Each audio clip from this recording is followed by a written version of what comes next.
Hello everyone. इस video session में हम लोग बात करेंगे थ्योरीज ऑफ कैटालिसिस पे, मतलब उत्प्रेरण के सिद्धांत पे। उत्प्रेरण के सिद्धांत पे कुल मिलाकर के मैं आपको दो ठो सिद्धांत बताऊंगा, ठीक है। पहला जो होगा, ध्यान दीजिएगा, वो होगा समांगी के लिए। किसके लिए? समांगी के लिए। और दूसरा जो होगा वो होगा विसमांगी के लिए, ठीक है। समांगी का मतलब क्या आपको याद है? A+B अगर प्रतिकारक है और C नाम का कोई कैटालिसिस इस्तेमाल किया गया है, सॉरी कैटालिस्ट, और उसके बाद प्रोडक्ट बने, तो अगर ये समांगी होगा तो अगर A होगा सॉलिड, B भी होगा सॉलिड और C भी क्या होगा? सॉलिड। लेकिन अगर ये विसमांगी हुआ, ये जो उदाहरण है, अगर ये विसमांगी हुआ तो अब की बार अगर ये सॉलिड है तो ये सॉलिड हो सकता है, लेकिन अब ये C कभी भी सॉलिड नहीं होगा। जरूर ये सॉलिड के अलावा कोई और होगा, हो सकता है लिक्विड हो सकता है गैस हो। तो आई होप आपको मेरा हिंट से समझ में आ रहा होगा कि अगर प्रतिकारक और उत्प्रेरक समान भौतिक अवस्था में हो तो उसे समांगी की श्रेणी में डाला जाता है, और यदि प्रतिकारक और उत्प्रेरक की भौतिक अवस्थाएं एक समान न हो तो उसे विसमांगी में डाला जाता है। तो वही बात है, अभी जो आपको सबसे पहला मैं ये जो सिखा रहा हूँ, ये माध्यमिक यौगिक सिद्धांत, ये समांगी के लिए। किसके लिए है? समांगी के लिए। अगला जो आएगा सेकेंड नंबर में वो भी समांगी के लिए होगा। तो चलिए अब मैं बात करना स्टार्ट करता हूँ, और उससे पहले जो मैंने रफ किए उसको मैं यहाँ से हटा देता हूँ, ताकि आप जब स्क्रीनशॉट ले तो केवल काम का मामला सामने आवे। तो आप चाहे तो यहाँ एक स्क्रीनशॉट ले सकते हैं। तो देखिए, चलिए मैं स्टार्ट करता हूँ। तो सबसे पहली बात, जो टॉपिक का नाम है उसको देखिए। तो टॉपिक है हमारा माध्यमिक यौगिक सिद्धांत, इंटरमीडिएट कंपाउंड थ्योरी। ये क्या होता है? तो देखिए, होता क्या है मैं आपको बता दूं सिंपली, कि अगर मैं एक मैथमेटिक्स का उदाहरण देता हूँ। जैसे अगर मैं आपसे कहूँ कि इसका वैल्यू क्या होगा, तो आप मन ही मन अभी जोड़े होंगे और आपके मन में आ गया होगा कि सर 10 होगा। लेकिन आपको पता है, आपने लिख भले ही एक स्टेप में दिए 10, लेकिन मन ही मन आपने 2 स्टेप किए हैं। कौन कौन स्टेप पता है? मैं आपको बताता हूँ। आपने क्या किया, आप मन ही मन 2 काम कर सकते हैं, 2 तरीका से गए होंगे, ठीक है। एक तरफ से लोग ये होंगे जो 2 + 3 को पहले जोड़ दिए होंगे, मन ही मन हुआ होगा 5, और फिर बगल में जो 5 है इसको जोड़ करके 10 लाए होंगे। मतलब क्वेश्चन से आंसर तक आने में 3 स्टेप है, 2 स्टेप है, फर्स्ट और सेकेंड। एक ही बार में आंसर नहीं आ गया। या दूसरा तरीका आपने ये किया होगा कि आपने इन दोनों को जोड़ दिया होगा पहले, ठीक है, 3 और 5 को, और लिख दिए होंगे 8, मन ही मन आ गया होगा 8 और फिर 2, 10। इसका सिंपल मतलब ये होता है कि भले हम आंसर को एक ही स्टेप में क्यों ना लिख दें, लेकिन हमारा दिमाग जो है वो बारी बारी से काम करता है। मतलब एक बार में 2 ही को जोड़ सकता है, या 2 ही को घटा सकता है, या 2 ही को गुना कर सकता है, और मन ही मन हम आगे करते हैं। जैसे अगर मैं लिख दूँ 2 × 3 × 4, तो आपके मन पहले इसको गुना कर लेगा, 2 × 3 6, फिर 6 का 4 से गुना करेगा 24, और तब यहाँ एक स्टेप मिलेगा 24। आप भले एक स्टेप में लिखे हैं, लेकिन मन में एक स्टेप में काम हुआ नहीं है, 2 स्टेप में हुआ है। तो इसी का ये समझ जाइए कि एक साइंस के ऊपर आधारित उदाहरण है जो भी मैं आपको बता रहा हूँ। तो इसमें कुल मिला के है क्या, देखिए, इसमें हो ये रहा है कि A और B नाम का प्रतिकारक है, C यहाँ उत्प्रेरक है, और C उत्प्रेरक की उपस्थिति में A और B आपस में रिएक्ट करके AB बना लिए, ठीक है। तो देखने में तो लग रहा है कि एक ही स्टेप में काम हो गया, कि A और B अभिक्रिया किया और AB बना लिया। लेकिन रियलिटी में होता कैसे है ये देखिए। होता ये है कि जब A और B को जब आप C के उपस्थिति में अभिक्रिया करवाते हैं, ध्यान से समझिएगा, तो होता यह है कि A और B को जब C के उपस्थिति में अभिक्रिया कराते हो तो A सीधे C से अभिक्रिया करता है। यहाँ देखिए, A C से अभिक्रिया किया और AC बनाया, और ये AC जो है, जब ये AC बना लेगा, यहाँ मैं लिख देता हूँ AC, जब बन जाएगा तो फिर प्लस में B होगा। तो अब ये AC जो है B से अभिक्रिया करता है और AB बना लेता है, और फिर C को धक्का मार के अलग कर देता है। तो यहाँ देखिए, AC जो यहाँ बना था वो AC B से अभिक्रिया करेगा और AB बना के फिर C को अलग कर देगा। C कौन है? उत्प्रेरक, जो शुरू में भी अलग था और अंत में भी देखिए अलग हो गया। तो ये जो बीच में बना कौन? AC। ये जो बीच में AC बना, क्या ये फाइनल प्रोडक्ट है? तो आप कहिएगा नहीं सर, ये फाइनल प्रोडक्ट नहीं है, ठीक है, ये बीच का प्रोडक्ट है। इसलिए इसको कहा गया माध्यमिक यौगिक। कौन सा यौगिक? माध्यमिक यौगिक। और यह सिद्धांत कहा गया माध्यमिक यौगिक सिद्धांत। तो अब आपको लॉजिक समझ में आ गया होगा कि इसको माध्यमिक यौगिक सिद्धांत क्यों कहा गया है। अब देखिए, राइटिंग में जो बातें हैं उसको मैं कर देता हूँ, ठीक है। फिलहाल मैं आपको एक बार बोल दूं कि आपको यहाँ पे ले लेनी चाहिए एक स्क्रीनशॉट, ताकि आप उतार सके इसे, ठीक है। तो जो काम का नहीं है मैं उसको हटा दे रहा हूँ। तो ये देखिए, मुझे लगता है ये स्पष्ट जगह है स्क्रीनशॉट लेने का, तो यहाँ पे स्क्रीनशॉट ले सकते हैं। अब मैं इधर एक्सप्लेन करता हूँ, तो देखा जाए। इसमें कुछ नहीं है, अब आपको मैंने समझा दिया, तो ये वही लिखा हुआ है। देखिए, यह सिद्धांत केवल समांगी उत्प्रेरण की व्याख्या करता है। समांगी उत्प्रेरण का मतलब है कि A, B और C तीनों समान भौतिक अवस्था में होना चाहिए। आगे देखिए, इसके अनुसार सर्वप्रथम उत्प्रेरक किसी एक प्रतिकारक से क्रिया करके माध्यमिक यौगिक इंटरमोलिक्यूलर कंपाउंड बना लेता है। बिल्कुल सही। ए जो है केवल सी से भी क्रिया करके AC बना लिया और यह माध्यमिक यौगिक है। अब आगे देखिए, अब यह माध्यमिक यौगिक दूसरे प्रतिकारक मतलब बी, यहाँ देखिए दूसरा प्रतिकारक मतलब बी से क्रिया करके उत्पाद का निर्माण करता है तथा उत्प्रेरक अपनी पहली वाली अवस्था में अलग हो जाती है। देखिए सी फिर अलग हो गया और उत्पाद ये आपका ए भी बन चुका है। अब इसके रियल एग्जाम्पल कुछ कुछ दे दिए गए हैं। तो देखिए सबसे पहला है यहाँ पर C2H5 C2H5 दो ठो एथेनॉल अभिक्रिया किया है H2SO4 की उपस्थिति में, तो जल यहाँ से रिलीज होगा और ये बना लेगा C2H5O C2H5। अब इसमें बनता है दो प्रोसीजर, देखिए यहाँ उसके मैकेनिज्म मैंने नीचे दे रखे हैं। तो होता ये है कि जो आपका C2H5 इसका जो OH है, ये ध्यान दीजिएगा OH, ये OH H2SO4 के एक हाइड्रोजन से भी क्रिया करता है, बस एक से, मतलब HSO4 अलग रहेगा।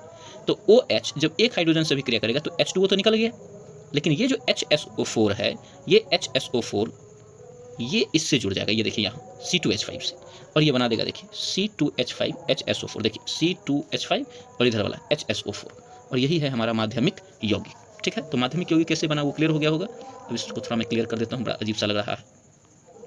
चलिए, तो ये जो मैंने रफ किए थे इस सबको हटाते हैं, यहाँ से हट गया। अब देखिए अब होगा क्या, अब ये माध्यमिक यौगिक जो दूसरा ये वाला जो बच गया, ध्यान दीजिएगा, ये वाला जो बच गया है C2H5OH उससे अभिक्रिया करेगा। तो इसको देखिए, ये अभिक्रिया अगेन किया C2H5OH से, और अभिक्रिया करके किया क्या है, तो ये जो HSO4 है ये इधर वाला H को पकड़ा और पकड़ के H2SO4 बना लिया। ध्यान दीजिएगा, ये H2SO4, और ये देखिए H2SO4 यहाँ कोना पकड़ लिया है। ठीक है, बचा क्या C2H5, और इधर से देखिए O और C2H5, O और C2H5 जब जुड़ा तो पूरा फाइनली बन गया C2H5O C2H5। ये हमारा बना फाइनल प्रोडक्ट। तो आई होप आपको माध्यमिक उत्प्रेरण सिद्धांत समझ में आ गया होगा। तो आपको करनी क्या है, अगर समझने में थोड़ी बहुत भी तकलीफ हुई हो तो आप थोड़ा सा बैक करके अगेन देख लीजिए, कोई दिक्कत नहीं है, आपको समझ में निश्चित रूप से आएगा, मैं बिल्कुल दावे के साथ कह सकता हूँ। और स्क्रीनशॉट लीजिए और इस एग्जाम्पल को जरूर उतार लीजिएगा, ये बहुत इंपॉर्टेंट। तो चलिए, अब क्लीन हो गया, यहाँ पर आप एक स्क्रीनशॉट ले लीजिएगा और आगे बढ़ते हैं। अब देखिए माध्यमिक यौगिक की जो ये माध्यमिक यौगिक जो अभी हम लोग पढ़े हैं कंपाउंड, उसकी सीमाएं क्या है, ठीक है ना, ये जो सिद्धांत है इसकी सीमाएं क्या है। मुझे यहाँ सिद्धांत शब्द का चर्चा करना चाहिए था, मैं लिख देता हूँ। ठीक है, माध्यमिक यौगिक के सिद्धांत आप लोग ऐड ऑन कर लेना, के सिद्धांत की सीमाएं। ठीक है, तो सबसे पहला क्या है भाई, तो ये केवल समांगी के लिए काम करता है, यह सिद्धांत केवल समांगी उत्प्रेरण की व्याख्या करता है। चलिए ठीक है भाई, पहला कमी हो गया ये। दूसरा क्या है, यह सिद्धांत उत्प्रेरक वर्धक तथा उत्प्रेरक विष की क्रियाविधियों की व्याख्या नहीं करता है, बिल्कुल नहीं करता है, क्योंकि इस सिद्धांत को उस पर्पज से बनाया नहीं गया है। उत्प्रेरक वर्धक कैसे काम करता है या उत्प्रेरक विष कैसे काम करता है, इसके बारे में हम लोग बात कर चुके हैं। उत्प्रेरक वर्धक मतलब जो उत्प्रेरक की दक्षता को बढ़ा दे, उत्प्रेरक विष मतलब जो उत्प्रेरक की दक्षता को खत्म कर दे, कम कर दे। चलिए तीसरा पॉइंट देखिए, तीसरा ये है कि यह सिद्धांत पिसे हुए उत्प्रेरक की क्रियाशीलता को भी स्पष्ट नहीं करता है, बिल्कुल नहीं करेगा, क्योंकि जब बहुत ज़्यादा आप उसको चूर्ण अवस्था में डाल दीजिएगा तो उसके मैकेनिज्म को समझा पाना संभव नहीं हो पाता है। तो ये चीज़ आपको ध्यान में रखनी है। चलिए, तो ये कंप्लीट हुआ। अब एक और सिद्धांत है, इसको देख लीजिए, और इसी के साथ आपका सिद्धांत वाला कॉन्सेप्ट खत्म होगा। तो देखिए, अब की बार वो तो समांगी के लिए था, तो अब विसमांगी के लिए भी चाहिए, तो उसके लिए ये है। तो देखिए टॉपिक का नाम क्या है, विसमांगी उत्प्रेरण का अधिशोषण सिद्धांत। अधिशोषण आप समझते ही हैं, सतह पर किसी अन्य पदार्थ का आके चिपक जाना। तो आप गौर से देखिए, यहाँ ये जो आपको दिख रहा है, ये आपका एक उत्प्रेरक है, ये क्या है, उत्प्रेरक, और ये ए और बी जो है ये आपका है प्रतिकारक।